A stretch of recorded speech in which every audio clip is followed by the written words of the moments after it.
سیدنا مخدوم اشرف جہانگیر سمنانی کے خلیفہ ہیں حضرت قاضی شہاب الدین دولت آبادی، آپ اپنی کتاب تفسیر میں لکھتے ہیں کہ اللہ کے رسول علیہ السلام نے فرمایا تمہارے درمیان کوئی بھی آ جائے تمہاری مرضی پہ چھوڑتا ہوں، کھڑے رہو یا بیٹھے رہو، لیکن فرمایا جب میرے خاندان کے لوگ آیا کریں تو ان کے لیے اٹھ کر کے کھڑے ہو جایا کرو۔ امام المتکلمین علامہ نقی علی خان جو اعلیٰ حضرت کے والد ہے تفسیر علم نشرہ میں لکھتے ہیں کہ اللہ کے رسول علیہ السلام نے فرمایا جو میری اولاد کو دیکھ کر اٹھ کے کھڑا نہ ہوگا اللہ اسے لا علاج بیماری میں مبتلا کر دے گا۔ اللہ اکبر، یعنی حضور کے خاندان کے فرد کو دیکھ کر اگر کھڑا نہیں ہوا انسان بلا عذر شرعی، گھمنڈ کی بنیاد پر، اللہ اکبر، یا سستی کی بنیاد پر یا غفلت کی بنیاد پر، یعنی تعظیم کے لیے کھڑا نہ ہو، تو آقا فرماتے ہیں لا علاج بیماری میں مبتلا کر دیے جاؤ گے۔ پتا چلا امت کو لا علاج بیماری کا علاج مدینے کی سرکار سے مل گیا، لا علاج بیماری سے بچتے جاؤ گے۔ خاندان نبوت کے لیے احترام سے کھڑے ہونا سیکھ لو، اللہ تمہیں ہر لا علاج بیماری سے محفوظ فرما دے۔ لیکن بات یہ ہے کہ حضور کے خاندان کے جو لوگ ہیں سید ہیں ان کی تعظیم کھڑے ہونے میں، پھر آپ ہاتھ بھی چومتے نظر بھی پیش کرتے، تو لیکن جو شہروں کا سردار جو مہینوں کا سردار ہے سید الشہور ہے، اس کا احترام کیسے؟ اس کے لیے کھڑے ہوں گے تو وہ دکھتا ہی نہیں، اس کے لیے کیسے کھڑے ہوں؟ اس کا کوئی ہاتھ ہے جو ہاتھ چومے؟ اس کو جو نذرانہ دینا ہے؟ تو ہر ایک کی تعظیم جدا جدا ہے۔ جو انسانوں میں سید ہے کھڑے ہوں گے، ہاتھ چومیں گے، نظر دیں گے، یہ کریں گے، کھلائیں گے پلائیں گے، یہ تعظیم ہے نا؟ صحیح ہے۔ لیکن سید الشہور آ رہا ہے تو اس کے ہاتھ ہی نہیں کہ ہاتھ چومیں، اس کی تعظیم کیا ہے؟ اس کا احترام کیا ہے؟ تو اس کا احترام یہ ہے کہ اس کا خیال کرتے ہوئے آدمی گناہ ترک کر دے، یہ اس کا احترام ہے۔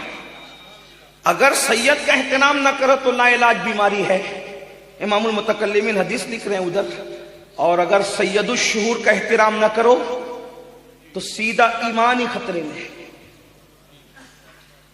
لوگ یہ سن کر کے نعرے لگاتے ہیں کہ رمضان شریف میں ایک نیکی کا 70 ملتا ہے، میں نے کہا مبارک ہو، لیکن دوسرا رخ بھی تو دیکھو۔ رمضان شریف کچھ لوگوں کو جنتی بنانے آ رہا ہے تو کچھ کو جہنمی بنانے بھی آ رہا ہے۔ جیسے قرآن کی شان یضل بہ کثیرا ویہدی بہ کثیرا، ہر چیز کے دو رخ ہوتے ہیں سکے کے، ماں باپ جنت بھی ہے، ماں باپ جہنم بھی ہے، خدمت کر لو تو جنت ہے، ناراض کرو تو جہنم ہے۔ اسی طریقے سے رمضان شریف میں جہاں ایک نیکی کا 70 ملتا ہے، 70 گنا، 70 درجہ ثواب زیادہ، وہیں رمضان شریف میں ایک گناہ کرو گے تو 70 گناہ لکھے جائیں گے۔ یہ طرف رخ نہیں۔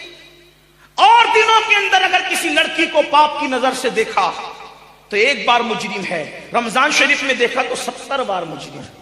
موبائل کے اندر گیم کھیلا اور دنوں میں ایک بار مجرم ہے، رمضان شریف میں کھیلا 70 بار مجرم ہے۔ کسی کو ایک بار گالی دی اور دنوں میں ایک بار کا مجرم ہے، رمضان شریف میں گالی دی 70 بار کا مجرم ہے۔ معاذ اللہ، العیاذ باللہ، رمضان شریف کے علاوہ ایک مرتبہ داڑھی منڈا کر گٹر میں پھینکوائی، ایک بار کا مجرم ہے۔ رمضان شریف میں داڑھی منڈا کر کے پھینکوائی، 70 بار کا مجرم ہے۔ آپ سے پوچھنا چاہتا ہوں کہ اللہ رب العزت کا یہ عذاب کوئی برداشت کر سکتا ہے؟ کسی کے اندر طاقت ہے، کسی کے اندر قوت ہے، کسی کے اندر ہمت ہے۔ سید الشہور آ رہا ہے، سید الشہور آ رہا ہے، نیکیوں کا موسم بہار آ رہا ہے۔ اللہ اکبر۔ رمضان المبارک تو ایسا مہینہ ہے، وہ تو جنتی بنانے کے لیے آ رہا ہے، لیکن کوئی اس کی قدر نہ کرے، کوئی اس کا احترام نہ کرے، کوئی اس کی تعظیم نہ کرے، اسی طریقے سے بغیر روزے کے پھرتا رہے۔ بڑی معذرت کے ساتھ یہاں میری قوم کے جوان ہیں، اور اس کے بعد انٹرنیٹ پر جو ہے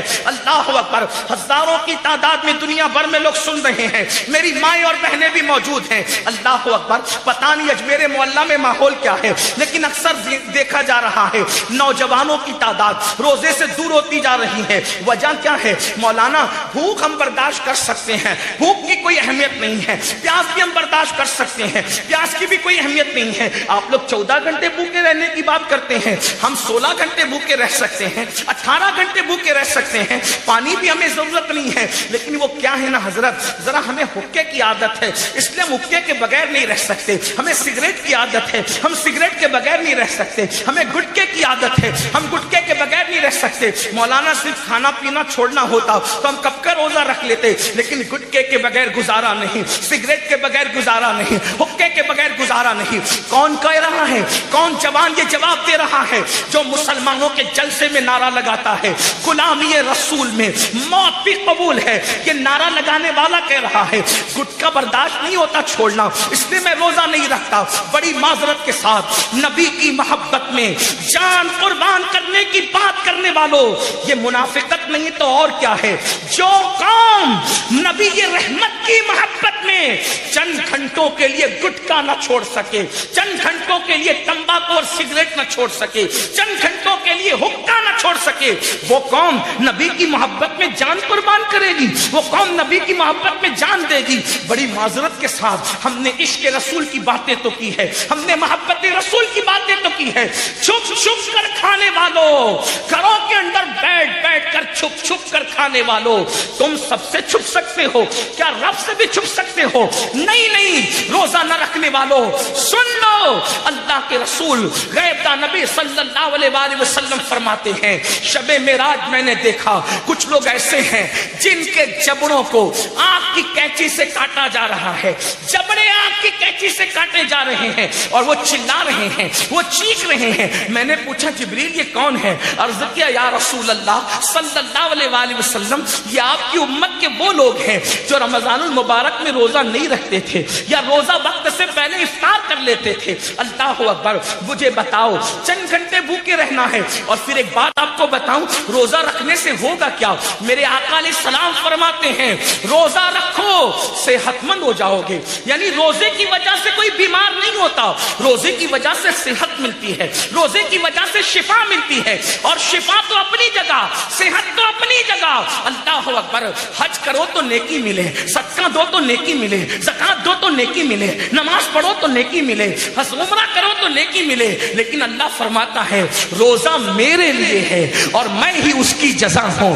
جو عبادت کرو گے تو نیکی ملے گی، روزہ رکھو گے تو نیکی دینے والا ملے گا، خدا قہار و جبار ملے گا، رحمان و رحیم ملے گا، یعنی خدا کا دیدار نصیب ہوگا۔ اللہ اکبر، میرے آقا علیہ السلام سچے نبی فرماتے ہیں جب رمضان شریف کی پہلی رات آتی ہے، اے میری قوم کے جوانوں، نیکیوں کا موسم بہار آ رہا ہے، ہمیں کوئی جنتی بنانے کے لیے آ رہا ہے، ہمیں کوئی مغفرت کی بشارت سنانے کے لیے آ رہا ہے۔ اللہ اللہ، ایک بار سبحان اللہ کہو گے تو 70 سبحان اللہ، ایک بار درود شریف پڑھو گے تو 70 درود، نفل پڑھو گے تو فرض کا ثواب، فرض پڑھو گے تو 70 فرائض کا ثواب۔ سبحان